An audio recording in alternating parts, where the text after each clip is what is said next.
But when you call me baby, I know I'm not the only one. Kalian jangan takut untuk mencoba hal-hal baru ya guys, apalagi yang mungkin kalian pikir kayaknya nggak bisa tapi belum dicoba. Karena kalau kita belum coba, kita tuh nggak akan tahu hasilnya. Lebih baik dicoba dulu, kalau gagal nggak apa-apa, itu bisa dijadiin pelajaran untuk kedepannya.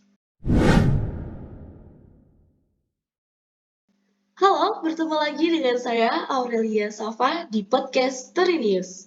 Spesial sekali rasanya hari ini karena sekarang saya bersama dengan salah satu tokoh yang menginspirasi saya, yaitu Caroline Priscilia Pena.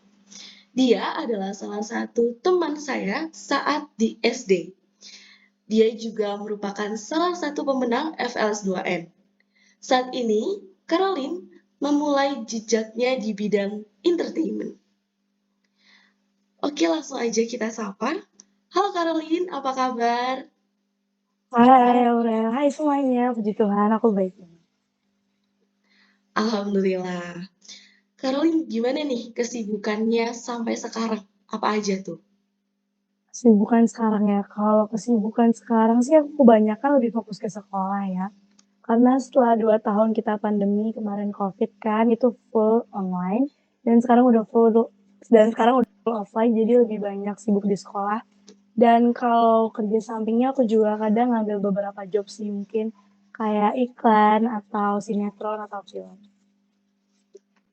Wow, keren banget ya Caroline ini. Oh ya Caroline, aku kan tadi sempat spill mengenai kamu pernah ikut FLS2N. Nah, bisa diceritain dong ke teman-teman gimana ceritanya bisa sampai ke tingkat nasional pada saat itu? Kayaknya sih kalau ditanya bisa kayak gitu gara-gara apa, kayaknya hoki ya waktu itu. Soalnya aku, oh ya by the way waktu itu aku tuh FLS2N-nya dalam seni tari ya. Jadi waktu itu tuh awalnya aku ngeliat kakak kelas Mm, itu kayak jadi dulu di sekolah tuh ada aula gitu kan, nah itu tuh terbuka untuk mm, siapa aja. Jadi kalau misalnya kakak kelas lagi latihan, aku tuh mm. kayak ngeliat-ngeliat gitu kayak, ih kayaknya seru ya ikut-ikut nari, ikut-ikut kayak kegiatan kayak aktif di sekolah gitu. Terus akhirnya waktu itu, aku coba-coba ikut kayak seleksi. Jadi kita dulu kelas 2N itu sebelum lanjut ke tingkat-tingkat, selanjutnya itu kita bakal ada kayak se eee, bakal ada kayak seleksi gitu. Jadi entar beberapa orang dipilih dan, menuju ke tingkat nasionalnya nanti itu. Dulu tuh saya bener-bener keras banget sih, kayak pulang sekolah jam 3 itu latihan sampai jam 9 malam dan tiap hari bener-bener kayak gitu. Tapi aku ngejalaninnya enjoy sih, jadi enak aja gitu pada saat latihannya. Apalagi ketemu bareng temen-temen tiap hari kan, jadi nggak berasa capek. Wow, perjuangannya lumayan berat ya saat itu ya, Lin ya. Oke, sekarang kan sudah mulai masuk ke dunia entertainment ya, Lin ya. Khususnya di artis, bener nggak? Iya, bener. Nah, itu gimana sih ceritanya tiba-tiba pingin memulai di bidang entertainment? Apa yang melatar belakangi kamu? Jadi dulu tuh sebenarnya awalnya waktu itu tuh lagi, bareng keluarga ya, lagi ke Jakarta. Waktu itu tuh lagi libur sekolah, cuma jalan-jalan sih sebenarnya niatnya. Tapi tiba-tiba kayak ngeliat, ada orang-orang syuting, kayak kalau syuting kan bisa di mana aja ya, maksudnya setnya bisa di, jalan atau di kafe. Jadi waktu itu perjalanan lagi mau pergi gitu kan ke mall. Terus tiba-tiba kayak ngeliat ada orang syuting-syuting gitu, kayak kalau dilihat kayak, "Ih seru ya kayaknya syuting-syuting kayak gitu," kayak jadi artis terkenal tuh kayaknya seru deh, kayaknya asik deh. Terus aku juga dulu memulainya juga aku dari bawah kok, aku juga dulu jadi figuran, sering jalan-jalan gitu. Dan puji Tuhan bisa sampai, ya masih bisa dibilang ini masih proses juga sih sebenarnya, sampai saat ini. Wow, keren deh. Semangat terus ya, Lin ya. Oh iya, Sukses. film atau sinetron apa aja nih yang pernah dimainin sama Caroline? Terakhir sih aku mainin Dunia Kiara ya, itu tuh berperan sebagai anak SMA dan ada, Di Bawah Umur, itu juga berperan sebagai anak SMA, kalau kalian belum pada nonton bisa dicek ya guys di Disney+ Hotstar. Dan, sama satu lagi aku main film Itu main sinetron sih, main sinetron, Senandung Lara dan waktu itu juga sempet iklan KFC dan Indomie. Wow, keren banget. Jadi ikutan bangga nih, punya temen sehebat Caroline gitu loh. Wow, keren banget.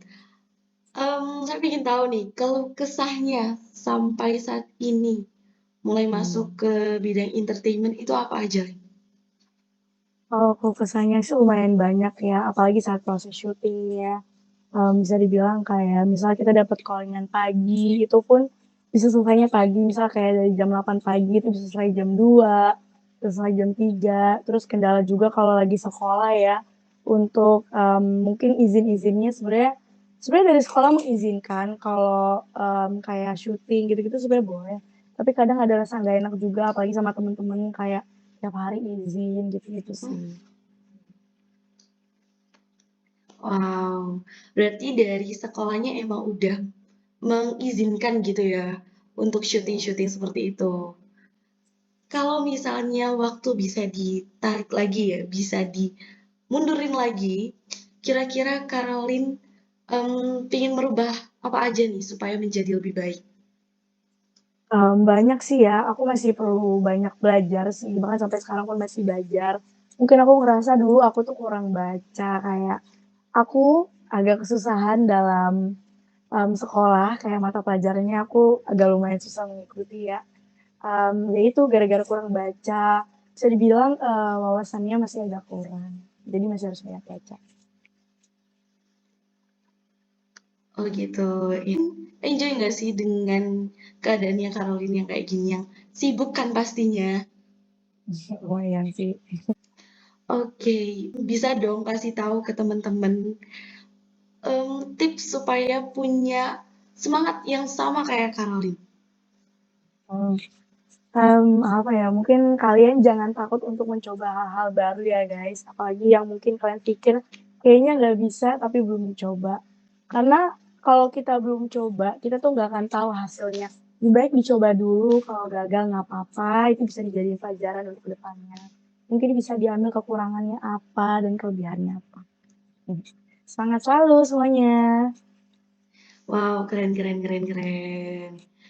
Nah, itu kan tadi Caroline udah ngasih motivasi ke teman-teman.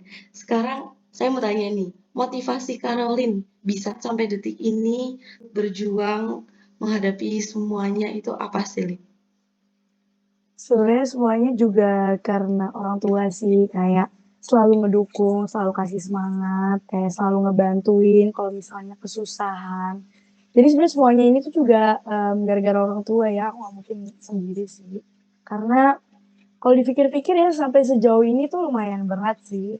Tapi ya itu balik lagi karena di-support orang tua, bahkan teman-teman sekitar pun juga support. Mmm, jadi kalau pengen nyerah tuh, kalau kadang pengen nyerah, pasti ada aja yang diingat kayak motivasi dari temen-temen. Oke, Caroline, hebat banget bisa berjuang sampai titik ini. Kamu keren banget. Aku bangga banget sama kamu. Kalau nggak salah, dulu aku sempet denger-denger Caroline itu ikut FS2N-nya selain nari juga ikut nyanyi. Bener nggak tuh, Lin? Iya.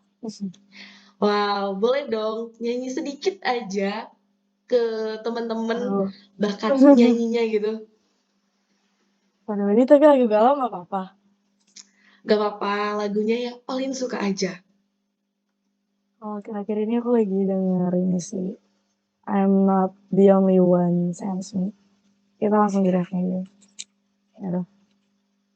But when you call me baby, I know I'm not the only one. Wow, bagus banget. Ngena banget ya jadinya. Makna lagunya ngena banget Aduh, gitu loh dengan iya suaranya banget. Caroline yang kayak gitu. Oke teman-teman, itu tadi perbincangan saya bersama dengan Caroline Priscilla Pena yang merupakan salah satu teman saya saat duduk di SD. Dia merupakan salah satu pemenang dari FLS 2N sampai ke tingkat nasional, dan sekarang memulai di bidang entertainment. Saya ucapkan terima kasih kepada Caroline sudah menyempatkan waktunya untuk berbincang-bincang dengan saya.